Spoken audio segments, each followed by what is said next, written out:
Okay, in this video, we're going to explore a schema that has us feeling like the people in our lives are constantly trying to manipulate us, deceive us, lie to us, or generally just take advantage of us in one way or another. This schema is generally not effective for us to live the life we want to live, being the person that we want to be in those areas of life that are important to us, because it has us lashing out at people around us with angry and aggressive behaviors, or just avoiding life completely because we're afraid that we can't trust what's happening in front of our eyes. So today, let's talk about the schema of mistrust.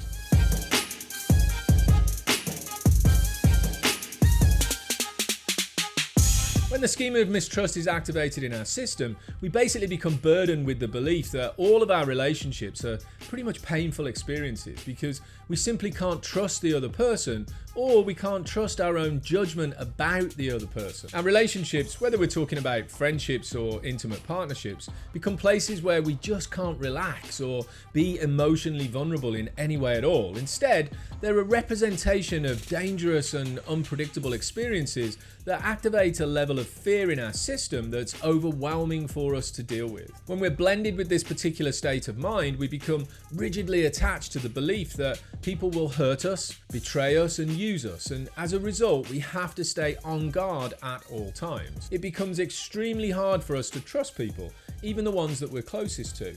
In fact, it may be particularly the ones that we're closest to that we're most unable to trust. In many cases, this schema will activate an automatic assumption that people secretly mean us harm. If this is the case when someone does something nice for us, our mind searches for the ulterior motive, and we generally expect people to lie to us and to try to take advantage of us in some way. At the same time, dialectically speaking, there might be a story that's attached to the schema of mistrust around our own decision making. As a result of that, we search around from person to person, trying to find the answer from them that gives us the concrete solution to the problem that we're faced with, but we never actually choose to take any action ourselves. This particular schema is strongly linked to unmet childhood needs of autonomy, and it's usually created as a result of childhood choices being suppressed or denied in the family of origin.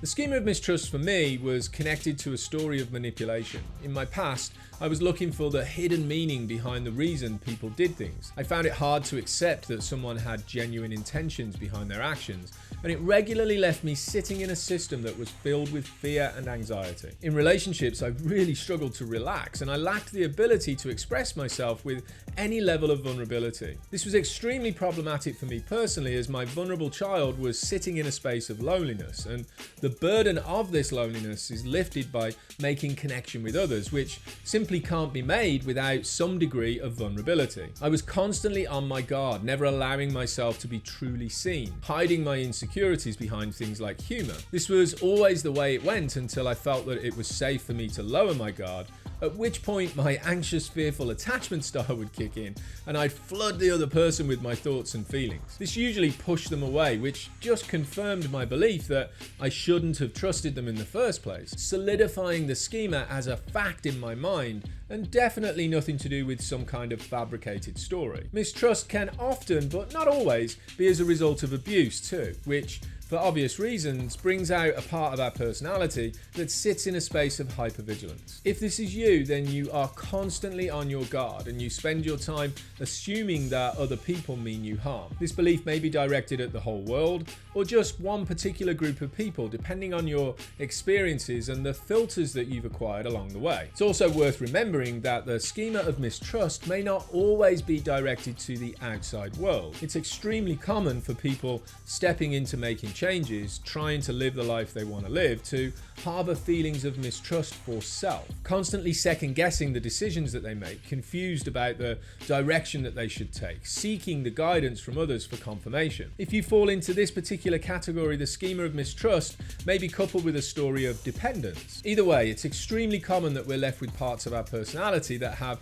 a deep sense of despair, anxiety, and even depression as an ever-present experience because we basically find ourselves actively struggling against a state of fight or flight. In the PDF at the bottom of the website page that's connected to this particular video, you're going to find a worksheet that's intended to support you in deciding whether the schema of mistrust is something that might be active in your own personality system. Take some time to download it and work through the questions to build awareness for the stories that you might have that are connected to this particular schema. And if you've got an opinion on this, or actually anything else to do with the integration of DBT and schema therapy, please leave a comment in the chat below. I'd love to hear your point of view. If you want to know more, come join the live online meetings that I facilitate each week for free on Zoom. I'll leave some links to those groups in the description below. And as always, if you like the content of this video, please subscribe to the channel, smash that like button, and turn on those notifications to get all the latest from me and the Liberation Place. I really hope this video gave you some insight for how the schema of mistrust might be something that's influencing the way that you're currently seeing the world. Thanks for watching. See you again soon. Take care, be safe, and be well.